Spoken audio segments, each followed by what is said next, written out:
പ്രശ്നേഷേ പ്രണവ് കൊച്ചിന്റെ സ്ക്രിപ്റ്റ് കിട്ടിയടാ. അപ്പൊ ഈ മാസം തന്നെ ഫോർച്യൂണർ ഇറക്കാം. സ്ക്രിപ്റ്റ് വായിച്ചാ 7.5 മാസത്തിൽ ചവിട്ടി പ്രസവിപ്പിച്ച അച്ഛൻ. പ്രണവ് ഇങ്ങനെയാണ് എഴുതിക്കണേ. ഫോർച്യൂണർ വേണമെങ്കിൽ ഇതേപോലെ പറയണം. 7-ാം മാസത്തിൽ ചവിട്ടി പ്രസവിപ്പിച്ച അച്ഛനും പിന്നെ നമ്മൾ 6-ാം മാസത്തിൽ കണ്ട അമ്മയും കൂടെ കണ്ടു കഴിഞ്ഞാൽ നിങ്ങൾ ഞെട്ടും. കറക്റ്റ് അല്ലേ? മാറിപ്പോയി. അല്ലെങ്കിലും അവർക്ക് എന്നെ പണ്ടേ കണ്ടൂടാ. അല്ലെങ്കിലും അന്ന് കാരണം പെണ്ണിന് എന്നെ എപ്പോഴും കുറ്റം. 2 അല്ലേ ഇല്ല 1 അല്ലേ ഉള്ളൂ. നേരെ പറ. അനിയത്തിയുടെ കാര്യം എടുത്തു പറ. അതെന്താ IMB എഴുതി വെച്ചിരിക്കുന്നത്? അത് ഇമ്പോർട്ടന്റ് ആണ്. എന്റെ അനിയത്തിയോട് ഞാൻ പുതിയ സ്കിൽസ് ഡെവലപ്പ് ചെയ്യാൻ പറഞ്ഞു. അവൾ അത് കേൾക്കുന്നില്ല. ഞാൻ എന്നിട്ട് പറഞ്ഞു പച്ച വീട്ടിൽ എന്റെ കൂടെ പണിക്ക് വരാൻ പറഞ്ഞു. സിറിഞ്ച് പറക്കാം, സാനിറ്റൈസർ അടിച്ചൊക്കെ നടക്കാന്ന് പറഞ്ഞു. അതും അവൾ കേൾക്കുന്നില്ല.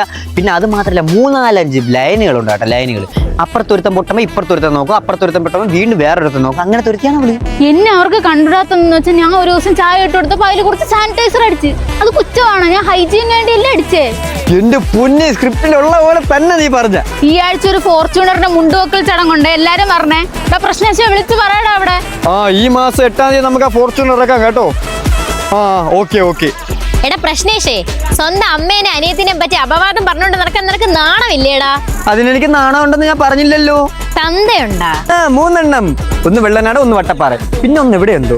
എന്നാൽ ഡീപ് ക്ലീൻ ചെയ്യാൻ തന്നെ വിളിക്കണേ, മറന്നുപോലെ.